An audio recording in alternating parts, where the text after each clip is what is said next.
Okay, look, I know what you're thinking. Title screens? Really? Have you already run out of ideas? No, but that's besides the point. Title screens are important. They're like the initial gateway into a game, and while they really never make or break the whole experience for the player, it kind of be hard to, first impressions can be important. Especially with this series. All the way back in August of 2014, players were first greeted to the world of Five Nights at Freddy's with this screen.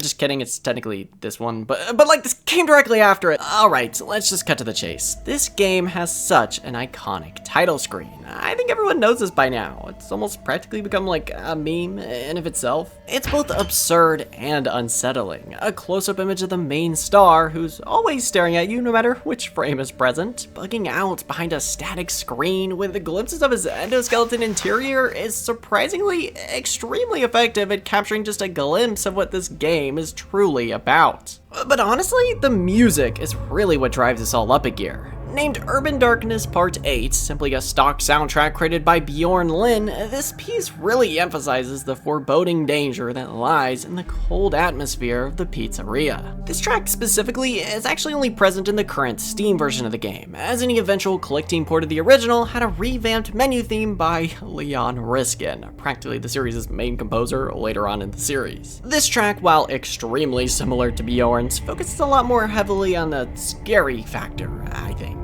being much more technical and industrial in its presentation, which for me works slightly less in its favor, at least for the first game. Not that there's that much of a difference here though. The only things left of note here, really, are the stars given upon completion of the game's Night 5, Night 6, and 420 mode, which, fun fact, was actually added later on because Scott thought it was literally impossible to complete. By now, we've got a really strong foundation to work with for the rest of the series, which, mind you, includes quite a lot of games, so let's give this a rating. Why not? I think I'm leaning towards 4 white stars out of 5. This is gonna get tiring, isn't it? The sequel carries over pretty much everything that was standardized in the original. Very little actual change here. Easily the biggest, though, is the uninvited house guests. Instead of just our lone Freddy, we've got more company, being the 3 main toy animatronics. Freddy, never mind. Yeah, periodically, instead of the mad twitching from the original, one of the toys can be replaced by a suited withered counterpart for like a single frame or two. Even though you could just barely make them out in the title screen itself, the renders on their own just look terrifying. I think it works as a great way for this game to introduce the concept of the withereds. A quite confusing concept, but you know. Besides that, the font choice itself had a pretty considerable change too, becoming a more futuristic style font named OCR-AM, known for its distinct diamond shape for its O's. It's not really noticeable unless you're on mobile though. Speaking of mobile, the old Scott versions of this title screen for iOS and Android before the eventual collecting ports looked pretty different. Losing the static screen entirely, which makes this floating bar look pretty weird, changing the format for the logo, and also just not having the withers appear here at all. I assume this was for keeping the game optimized on these devices, but like FNAF 1's mobile port had all of these same features. Just kind of strange. Okay, back to the font. It's used predominantly in that like Pixar movie coming out soon. Thought that was kind of funny. I actually don't really have anything else to say. Just like its predecessor, the music used in the background was simply just stock ambience from Bjorn Lin again, specifically a short section of the track, The Sand Temple. While it does generate a lot of that same mystery vibe that the first did, I think its eventual remaster by Leon Riskin again captures this almost a little better. It's such a cool and catchy tune that seemed to not even be like originally meant for this game. More on that later though. And the very last thing here is that the stars are now slightly yellow. All in all, pretty solid, but yeah, more of the same. I'd probably give it 3.5 withered Chica eyeballs out of 5. On to FNAF 3, and okay, this is getting a little repetitive. The first iteration of this menu was actually first shown in the troll game that a rogue hacker released to GameJolt for free without Scott's acknowledgement. Okay, showing an extremely bare bones iteration of the title. It's even missing the FNAF. The font is really the only standard change here. A unique digital looking typeface named 5 Computers in Love. The song used in this menu has a strange underground tone, with strong resemblances to water drops or crackling static. It's very hard to actually describe. In fact, it seems that not much is really known about this track in particular, with speculation turning towards it being the main theme slowed down or just edited like really heavily. But eventually I was able to track the track down. Wasn't too hard. It's named Scary Ambiance with Alien Noises by Pantom, who, if you didn't already know, famously is the one behind the Alarm FNAF 2 sound effect, and a lot of others in this series. Anyway, this title screen does bring back a whole lot of memories though. I specifically remember people messing with this menu a lot back in the day, trying to find if Scott hid some sort of weird image or clue behind it, where for some strange reason, assuming some click team thingy, a 1 and 0 can pop up beside Springtrap's shoulder. I don't think they do anything to the game though. Okay, back to the actual one. The final iteration of this title screen isn't really all that different, even using the same font, but this time features a more glowing green outer effect. In fact, the whole screen's much greener, cluing us into the green future of the FNAF timeline. Everyone's green. That thing's green! Green! Our main amalgamation is extremely obscured here compared to other titles. While the background plays, they're standing from Power Blastjack. This theme so perfectly fits the whole game's aesthetic, genre, like everything. I'm not even sure how Scott's able to like perfectly choose these. It's a weird mix of mechanical whirring effects and a low droning noise with a small piano chime every now and then that just adds to the whole mystery of things. I think it's legitimately perfect. However, this was eventually replaced by, Leon Riskin. And once again, while I do really like it, I don't think it nearly captures the same effect as the original did. Again, at least to me. And last but not least, there's an extra star here compared to the first two, later added on in an update to the game, which is granted upon beating aggressive nightmare mode. I don't like how they're formatted. Speaking of formatting, FNAF 3's old mobile version has the logo adjusted to the right of the screen, which kind of looks better, though this was later changed in the remaster. Nothing matters anymore. Overall, I think this title screen is actually pretty on par with the original, even if the music itself is doing like most of the heavy lifting here. I'd give it 4 computers in love out of 5. Oh, alright, finally something a little different. FNAF 4's title screen takes a really interesting approach for the series, completely ditching the whole static screen gimmick and depicting what seems to be the nightmare animatronics huddled around a few bushes or trees outside the house that each night takes place in. Whether this is actually the case or not, I don't know. It's what it looks like. The harsh red of the background for a striking skyline has instantly become iconic with the series, and was even used for the first edition's cover of the Silver Eyes novel. Still can't believe they totally trashed that one. The music playing here is yet another stock soundtrack, a part taken from Underworld series Dramatic Q15 by Alex Kaskin. It's pretty similar to the other ones here, but I do love how much the music builds up in this version, and then quickly slopes down for a returning melody. It really adds to the eeriness that this menu already presents. Although, you guessed it, this theme was yet again changed to something very, very similar. With just maybe a little missing from it, feels a lot less sinister this time without the big drop from the original. The only other notable difference here is the logo for the game, presented in the top right of the screen, using extremely thin lines to just barely make out the actual title, which also mimics the select lines here for a really cool effect, almost like it's a place-in for the static screen from before. Besides that, the last little thing here is the change to the stars. Instead of just 3 or 4 of them, there's 10. All done by either completing the base nights of the game, technically up to night 8, then beating night 7 with all of the different challenge modes. Jeez. Oh, there's also a slight change for the game's Halloween edition. It's simply placing some big yellow text box on the bottom right of the screen. Yeah, I really like this title screen, if that wasn't made apparent already. It feels like a perfect way to evolve this already kinda repetitive system. Probably around 4.5 blue challenge mode stars out of 5. Next up is FNAF World. Halloween edition. It's the same as Fighter Mage Bard. It's Scott's old game. Alright, next up is FNAF World.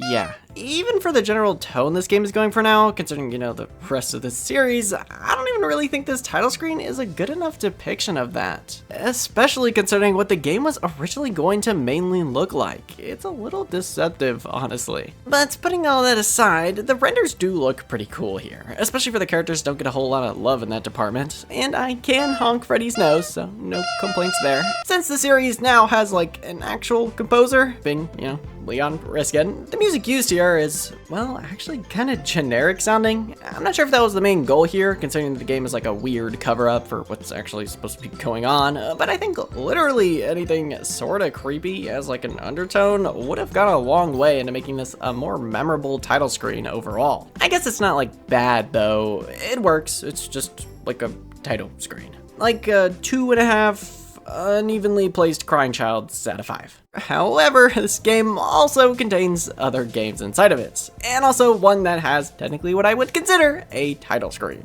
FNAF 57, Freddy in Space, is basically the same as the teaser, just without some of the text, cupcakes moved down a bit, Freddy's slightly closer, yeah, that's about it. Interestingly, the theme for the menu is just the third area's background music, so nothing really special in that department either.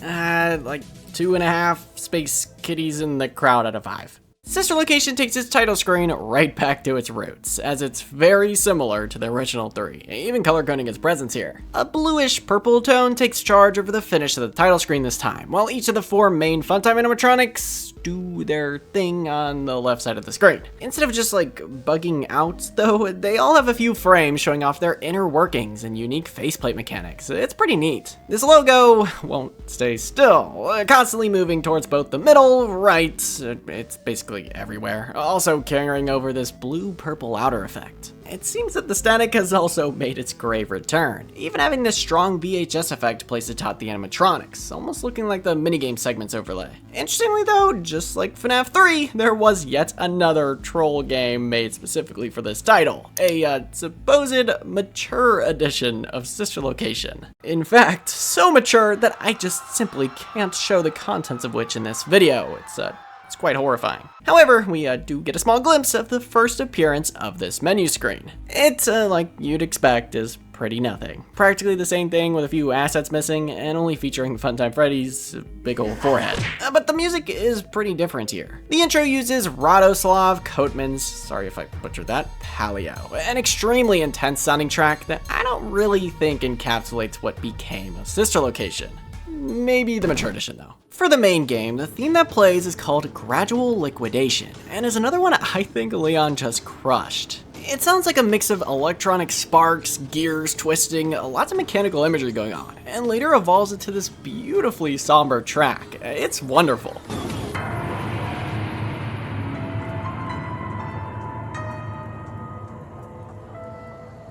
For a rating, I'd probably give this one a perfect score. I think it's the best this style of menu could have possibly gotten. A solid 5 for mature ratings out of 5.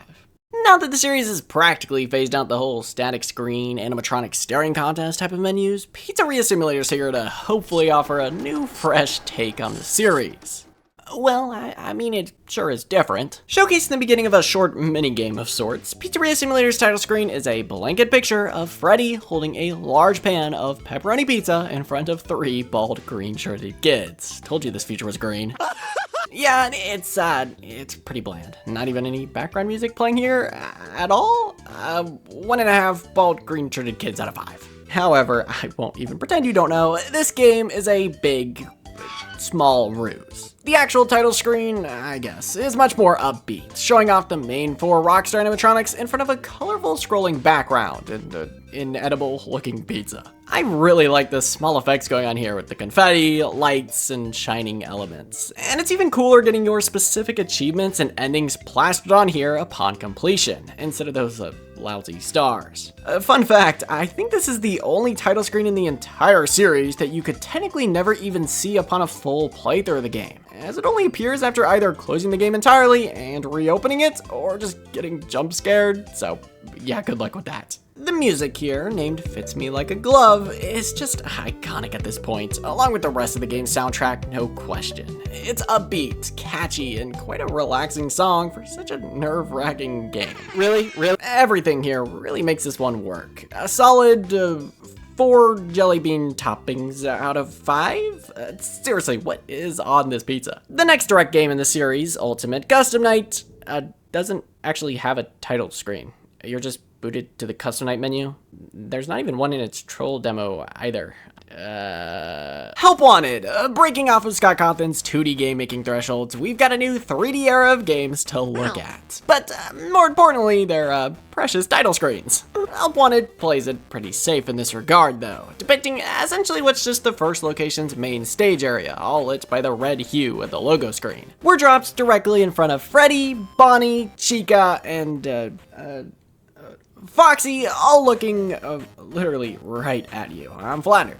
It really brings these dudes' massive heights into a pretty frightening image, and preps you for your general location in the game's hub world. I do love how the neon sign looking logo comes into frame with this buzzing fluorescent light sound too. Just overall very satisfying to me. The music playing here is actually just the remastered version of FNAF 4's title screen theme, so not really all that much to get into, but I do think it fits here slightly better, probably because it was like originally designed for it. The game's flat mode, however, due to the restrictions of general head tracking here, loses the following eyes, which kind of balances the whole height fright. Also just generally is a lot brighter of a room to be in. This might just be my settings though.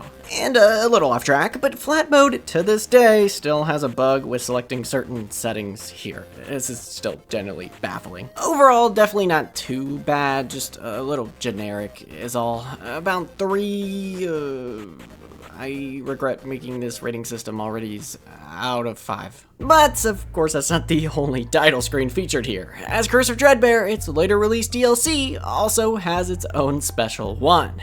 And it's really cool. Put right next to a retro Will-O-Wisper projector, the area glows around the lightning strikes nearby, giving us a great look at the ginormous stalking Frank and Freddy in front of us. The logo is projected onto the side of a mausoleum, and the surroundings are all correctly seasonally decorated. Even a couple withered animatronics join us near the campfire. Well, not too near, they're pretty far away. The music is again reused from another remastered theme, this time from FNAF 2, although again, this was here first technically. A fitting track for both games actually, that is distinct and mysterious for the series. If you can tell, I really like this one. A perfect score of 5 distant withered Chicas out of 5. FNAF AR, or Special Delivery, also doesn't necessarily have an actual title screen, just boots you to the main game.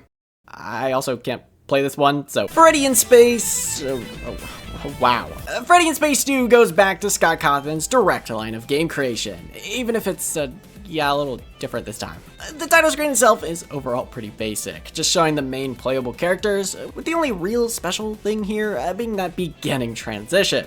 But god, that music! It's extremely over the top, but fits right in for this game's weird, strange vibe. Not much else to say here really, it might be a bit generous, but probably like 3 Freddy Sons out of 5. But we're not done. Well, we're done with Freddy in Space for now, because due to the extended delays for the next upcoming big FNAF project at the time, Scott released Fury's Rage, a side-scrolling beat-em-up themed around security breach. Sorta. The title screen is, yet again, nothing special really. All the main characters, big logo at the top, etc. The music is very 80s synthwavy, a track called A Night Drive with the Gang, and sounds a lot like the rest of the game's soundtrack, so it's pretty good. I wish it was a little more creative, but again, it's a title screen. Like 2, Thug Life Chippers out of 5. Yeah, that's his name. Looking past all those delays, we finally have the next mainline game in the series, with probably one of the worst title screens here. Considering how Security Breach is presented as a futuristic punk rock 80s take on the series, the main menu screen is almost as bland as you could possibly get with a video game. Really, the only cool thing about this is depending on what time your current save file is on, the screen will display a different area of the game, showing you generally where to go next. There's no stars upon completion of different endings, even though these are here for some reason, or any sort of character gallery or extras menu. Oh, these were planned at one point. This is, this is it. I even think that the music playing here, a music box rendition of the main game's theme, you hear it literally everywhere here, really isn't all that fitting either, and sort of spoils the underlying danger present here. However, with the patch that introduced the game's DLC, Ruin, this main menu had a very slight change for the better. It's not super different, just kind of fading in the black overlay and moving the logo over, but I mean, come on, it's definitely a bit better. A fun fact, due to some concept art being shown for Ruin, this title screen change was seemingly going to have more to it, adding additional tips for the player, and probably more of these screens with it, and icons next to some of the options. It's kind of a bummer that most of this wasn't really included. Ruin's title screen is the same thing too, just with a different image, this being the only one, and a slightly different track in the background, being slightly glitchier this time. I'll be honest, I think they just kind of gave up here at this point. Even with the changes, it's probably going to be a 1.5 pats out of 5. I couldn't think of anything else. However, before we move on, hidden inside the contents of Security Breach are a few mysterious arcade cabinets under the name of Princess Quest, each with their own technically different title screens. Yeah, never mind.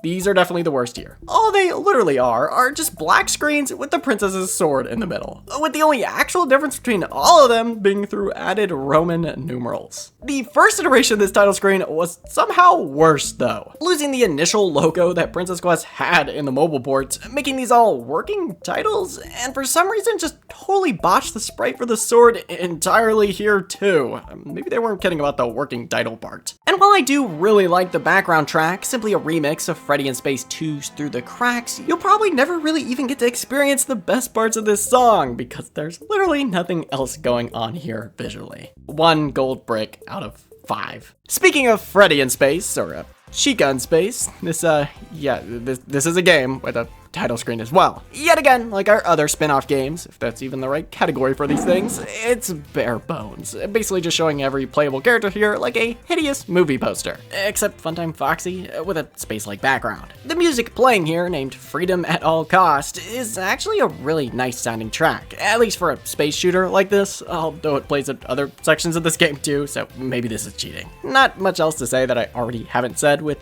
basically every other spin-off here.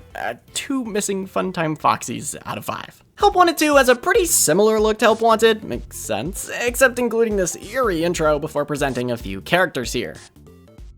And here. The selection in and of itself is a little strange, I guess, but I mean, it does accurately give a character from each game this title technically covers. The room we're in is, albeit a bit bland, a simple checker pattern floor with a projection screen and a few chairs littered around, and the UI really isn't anything cool either. However, on the flat mode side of things, Help Wanted 2 has had a huge upgrade compared to its predecessor, thank God, including an actual fully interactable settings menu and UI. I think these are standard for games now, but also can't tilt your head to see baby fully. Concerning any music, it's just an extremely quiet droning ambience, nothing to really talk about. But overall, still a pretty good title screen. 3 2s out of 5. Okay, let's not make this confusing. Oh wait, there's another Princess Quest cabinet in this game too. And yeah, the title screen's technically different here, with an almost blue background, different font, and adding an alpha tagline in. Music's the same, or at least extremely similar.